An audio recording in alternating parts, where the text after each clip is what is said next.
یہ جو کچھ کل واقعہ ہوا اور آلموسٹ کوئی تقریباً 25 کے قریب لوگوں کی ڈیتھ ہوئی، برف باری میں گاڑیاں کھڑی کر کے ہیٹر چلا کے وہ سو گئے، اور اس کی وجہ سے جب آپ نے شیشے چڑھائے ہوئے ہوں، ہیٹر اندر چل رہا ہو، اتنے سارے لوگ بھی موجود ہوں، تو آلموسٹ وہ ایئر ٹائٹ ہو جاتا ہے. جتنی آکسیجن اندر موجود ہے وہ تو یوز ہو جائے گی، اس کے بعد تو آکسیجن باقی نہیں رہے گی. تو اب اتنی ٹیکنیکل چیزیں تو عموماً لوگوں کو نہیں پتہ ہوتی. پہلے بھی اس قسم کے کئی واقعات ہوئے ہیں. لوگ بچوں کو گاڑی میں یعنی شیشے چڑھا کے تو چھوڑ کے چلے گئے، پیچھے سے تھوڑی دیر بعد جب آئے ہیں، گھنٹے بعد 2 گھنٹے بعد، تو ان کی ڈیتھ ہوئی ہوتی ہے. ظاہر ہے وہ آکسیجن کا تو کوئی انتظام نہیں ہوتا، اور پھر یہ ہیٹر تو عام حالت میں بھی سردیوں میں چل رہا ہو تو کلیجہ منہ کو آ رہا ہوتا ہے، تھوڑی دیر بعد عجیب سی کیفیت ہو جاتی ہے متلی کی. خیر میں نے جو کچھ خبروں سے مجھے پتہ چلا ہے وہ تھرو آؤٹ اس طرح کی سچویشن میں اپنے پچھلے ریلیٹیوز کے ساتھ رابطے میں بھی تھے. لوگ اپنی کرنٹ لوکیشن بھی بھیج رہے تھے کہ یہاں پر ہم ہیں، ہمیں آ کے یہاں سے چھڑائیں. لیکن ظاہر ہے کہ یہ پاکستان ہے، یہاں تو اگر کراچی جیسے بڑے شہر میں آگ لگ جائے، پورے شہر کی مشینری اس آگ کو بجھانے کے لیے آ جاتی ہے، لیکن آگ اسی وقت بجھتی ہے جب کہ ساری مارکیٹ جل کے خود اپنی نیچرل پیس میں جب آگ بجھ جائے. میں نے ابھی تک کوئی آگ نہیں دیکھی کہ یہ لوگ بجھا سکیں.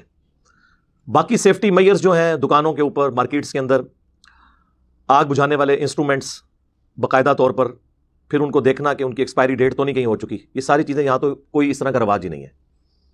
ایمرجنسی ایگزٹ موجود نہیں ہوتے. اور اسپیسیفکلی اس کیس میں تو میں حیران ہوں کہ اتنی سخت سردی کے اندر برف باری کے دوران انسان فیملی کے ساتھ وہاں جانے کا رسک لے. تو اس پوری صورتحال میں سب سے پہلے تو میں سمجھتا ہوں مجرم وہ لوگ خود ہیں جو اس طرح کی حرکتیں کرتے ہیں. وہ یورپ اور امریکہ میں تو نہیں رہ رہے، پاکستان کی صورتحال انہیں پتہ ہے یہاں کون رسک لے سکتا ہے اس طرح کا. اس کے بعد ریاست ذمہ دار ہے. ریاست سے مراد حکومت نہیں، حکومتیں تو آتی جاتی رہتی ہیں. ریاست سے مراد وہ ریاستی ادارے جن کی یہ ڈیوٹیز ہیں.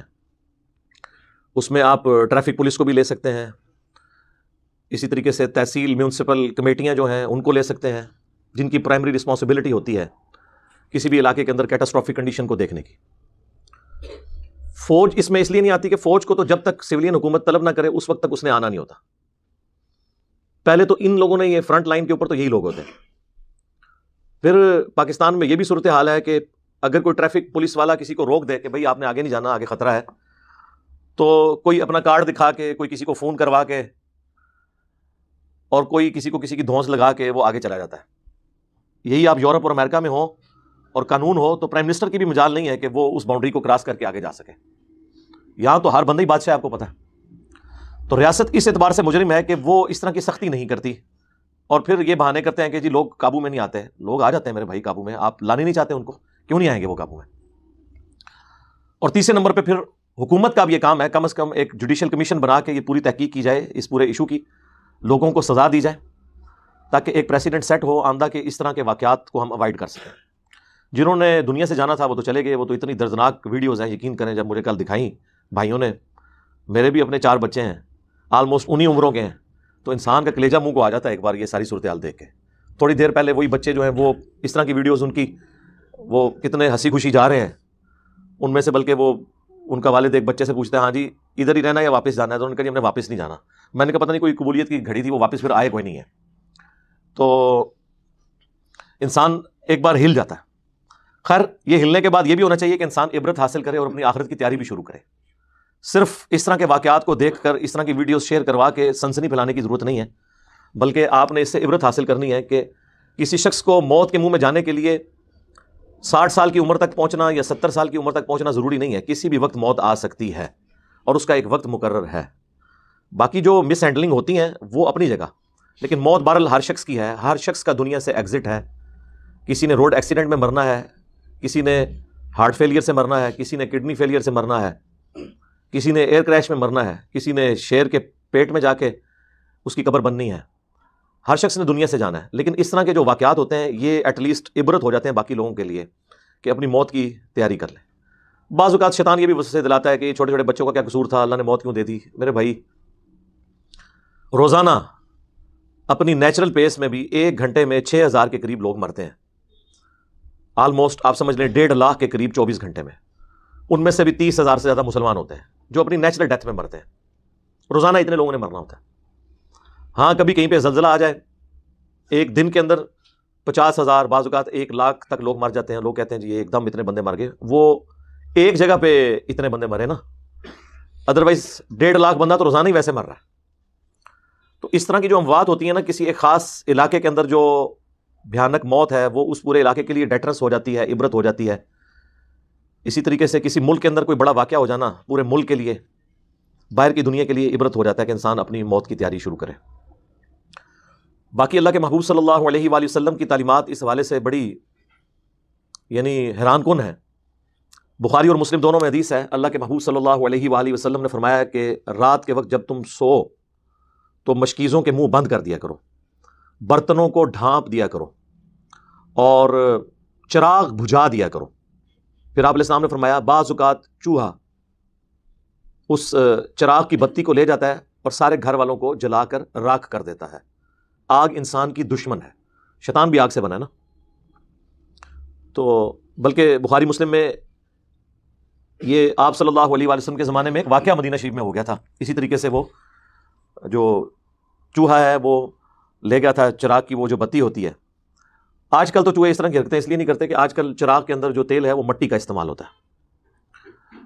اس زمانے میں چونکہ مٹی کا تیل دریافت نہیں ہوا تھا اور کھانے کا تیل ہی چراغ جلانے کے لیے زیتون کا, سرسوں کا استعمال ہوتا تھا, تو یہ تیل خوراک بھی ہے جانوروں کی. تو وہ اس بتی کے اندر چونکہ وہ تیل سے وہ لت پت ہوتی ہے, وہ بتی پھر وہ کھانے کے لیے لے جاتا تھا. آج کل اب مٹی کے تیل والی تو بتی نہیں لے کے جائے گا چوہا, وہ تو مر جائے گا. مٹی کا تیل تو اتنی خطرناک چیز ہے کہ آپ کسی بھی جراثیم کے اوپر پھینک دیں تو وہ مر جاتا ہے. ویسے یہ بعض اوقات مرغیوں کو جوئیں پڑ جاتی ہیں نا, تھوڑا سا آپ مٹی کا تیل اس کے اوپر مال دینا, جوئیں مر جائیں گی. میں نے خود بھی تجربہ کیا, لیکن تھوڑا زیادہ کر دیا تو مرغی بھی گئی.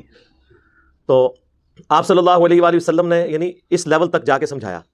اب یہ ایک بنیادی حدیث ہے بخاری اور مسلم دونوں میں, جس سے آپ کو کئی ایک رزلٹ مل رہے ہیں کہ آپ نے برتن جو ہیں یہ کھلے نہیں چھوڑنے ہیں. اس کے اندر آپ کو پتہ ہے کئی بار یہ دودھ کے برتن لوگ کھلے چھوڑ دیتے ہیں, اس کے اندر چھپکلی گرتی ہے اور پھر جب وہ ابالتے ہیں بعد میں پتہ چلتا ہے اس وقت تک بچے پی چکے ہوتے ہیں, کتنے لوگ مرے ہیں. مشکیزوں کے منہ جو ہیں یہ بند ہونے چاہیے, اس میں کوئی کیڑا نہ گھس جائے. اسی میں آ جائے گا کہ آپ نے ٹوٹی کو ڈائریکٹ منہ لگا کے پانی نہیں پینا جب تک کہ آپ تھوڑا پانی کھول کے انشور نہ کر لیں کہ اس کے اندر کوئی کیڑا نہ بیٹھا ہوا ہو. اور آگ کو آپ صلی اللہ علیہ وآلہ وسلم نے فرمایا کہ یہ انسان کی دشمن ہے, شیطان بھی آگ سے بنا ہے.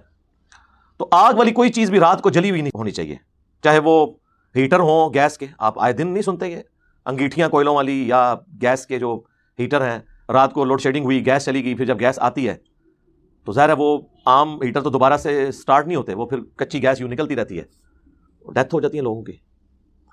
تو اگر اس حدیث پہ عمل کیا جائے اور یہ سارے معاملات انشور کیے جائیں. یہ مجھے حدیث اس لیے یاد آئی کہ اس میں بھی وہ ہیٹر لگا کے سو گئے, اور پھر جب برف پڑی ہے, سلنسرز کے آگے برف آئی, گیس جو ہے وہ آپ کو پتہ ہے وہ پھر ریورس ہوئی, اندر بھری, اس کی تو اسمیل بھی نہیں ہوتی, آکسیجن ساری ختم کر دیتی ہے. اس طرح کی کئی ایک ایکٹیویٹیز ہو جاتی ہیں.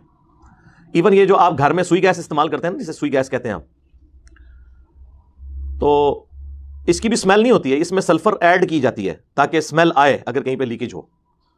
اوریجنلی اس کے اندر اسمیل کوئی نہیں ہوتی. اگر یہ سلفر ایڈ نہ کریں تو آئے دن آپ کو گھروں میں لوگوں کی اموات ہوتی نظر آئے. تو یہ بڑی نیکی کرتے ہیں, اس کے اندر سلفر ڈال دیتے ہیں تاکہ اگر کہیں پہ گیس لیک کر رہی ہو تو فوراً سونگ کے پتہ چل جائے تو آپ اس کو بند کر دیں. اسی طریقے سے سنن نبی داؤد میں ایک حدیث ہے, مشکات کے اندر بھی موجود ہے, کہ اللہ کے محبوب صلی اللہ علیہ وآلہ وسلم نے فرمایا کہ جو شخص بھی کسی ایسے گھر کی چھت پہ سوئے جس پہ منڈیر نہ ہو تو اس کا ذمہ پھر اٹھ گیا. یعنی ایسے چھت پہ بھی نہیں آپ سو سکتے جس کے ارد گرد دیوار نہ ہو, کیونکہ بعض اوقات انسان نیند کی حالت میں اٹھتا ہے اور اس حالت میں اسے پھر پتہ نہیں چلتا کہ سیڑھیاں کس طرف ہیں اور کدھر سے اس نے نیچے گر جانا ہے جا کے, اور اس طرح کے واقعات رپورٹ ہوتے ہیں. یعنی اس لیول تک آ کے اللہ کے محبوب صلی اللہ علیہ وآلہ وسلم نے باتیں کلیریفائی کی ہیں. باقی ان کے لیے یہ ہے کہ حادثاتی موت ہے, شہادت کی موت ہے. بخاری اور مسلم دونوں میں حدیث ہے, اللہ کے محبوب صلی اللہ علیہ وآلہ وسلم نے فرمایا کہ میری امت میں 5 طرح کے لوگ شہید ہیں.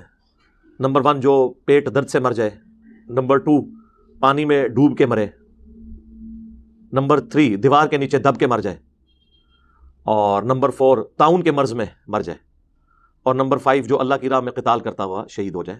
یہ سب کے سب شہید ہیں.